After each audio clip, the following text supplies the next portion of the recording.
اللہ الرحمن الرحیم۔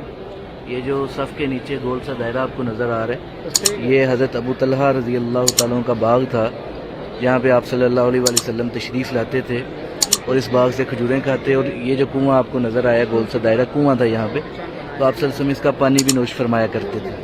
یہ گیٹ نمبر 22 ہے، اس سے آپ جیسے ہی اندر داخل ہوں جو آخری صف ہے تو اس کے نیچے یہ والا کنواں ہے۔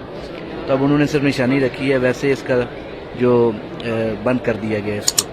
اور دوسری بات اس کے بارے میں یہ ہے کہ آپ صلی اللہ علیہ وسلم نے جب ترغیب فرمائی کہ اپنے سب سے جو پسندیدہ چیز ہے اس کو اللہ کے راستے میں قربان کیا جائے، تو حضرت ابو طلحہ رضی اللہ عنہ کو یہ باغ بہت زیادہ پسند تھا۔